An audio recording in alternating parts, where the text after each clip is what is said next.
অগপক শক্তিশালী কৰাৰ সিদ্ধান্ত নতুন পুৰণি সমষ্টিক লৈ কৌশল যুগুত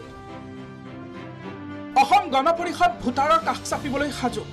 সমষ্টি পুনৰ নিৰ্ধাৰণৰ পাছত নতুন পুৰণি সমষ্টিত বৃদ্ধি কৰিব দলীয় শক্তি দলটো শক্তিশালী কৰিবলৈ 9 তৰপীয়া কমিটি গঠন 21 জনীয়া কৰ্ণধাৰ কমিটিয়ে গ্ৰহণ কৰিব সিদ্ধান্ত দলৰ বিধায়কে নতুন আৰু পুৰণা দুয়োটা সমষ্টিতে কৰি যাব কাম ইয়াৰ বাদেও আগন্তুক 1 মাহৰ ভিতৰত নতুন বিধান পৰিষদ গঠনৰ সিদ্ধান্ত প্ৰতিটো ভোটাৰ পৃষ্ঠাৰ বিপৰীতে নিযুক্তি দিব গণ সমন্বয়ক আনহাতে দলটোক আৰু অধিক শক্তিশালী কৰাৰ স্বাৰ্থত সংবিধান সংশোধন অগপত নতুনক প্ৰাধান্য দিয়াৰ সিদ্ধান্ত অগপই 3 বছৰলৈ বৃদ্ধি কৰিলে কেন্দ্ৰীয় সমিতিৰ কাৰ্যকাল কেন্দ্ৰীয় পৰিষদে ছমাহকৈ 1 বছৰলৈ বৃদ্ধি কৰিব পাৰিব কাৰ্যকাল আমাৰ সংবিধানখনৰ কেতবোৰ দফা সংশোধন কৰিবৰ কাৰণে দলে সিদ্ধান্ত গ্ৰহণ কৰিছিল নতুনকৈ আমাৰ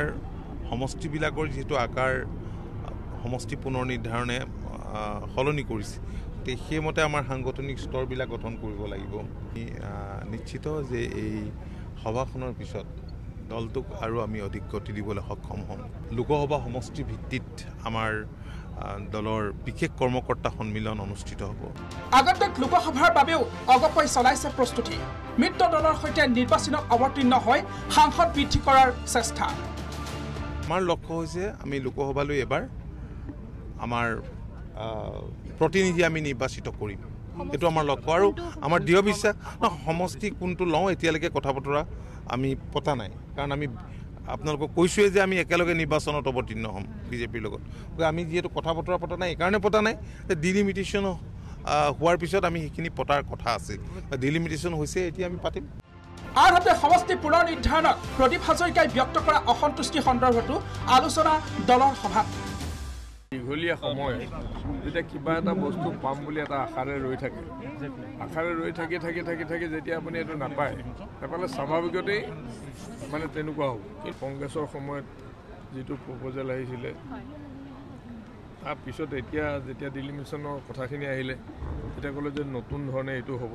সেইটো এটা তাৰপিছত যেতিয়া যিটো খচৰা তালিকা যিটো ওলালে সেইটো আমি ভবামতে নহ'লে আমি যদিও আমি কমিটিখনে কৰি আছোঁ আমাৰ কমিটিখনৰ কৰা কামখিনি হোৱা নাই তাৰপিছত আমি ফাইনেল লিষ্টত যেতিয়া বস্তুটো আহিব বুলি পেলাই মনত ভাবি আছিলোঁ সেইটো যেতিয়া নাহিলে তেতিয়া মানে স্বাভাৱিকতেই মন বেয়া পোৱাটো একেবাৰে হয় আৰু সমষ্টি মানুহবিলাকেও বেয়া পাইছে শ্ৰীমন্ত শংকৰদেৱ কলাক্ষেত্ৰত অনুষ্ঠিত হৈছিল অগপৰ এই সাধাৰণ সভা উপস্থিত আছিল দলৰ সভাপতি কাৰ্যকৰী সভাপতিকে ধৰি কৰ্মকৰ্তাসকল ভিডিঅ' জাৰ্নেলিষ্ট বিজয়লক্ষ্মী সহযোগত পল্লৱী বৰা ৰিপৰ্ট প্ৰাগ নিউজ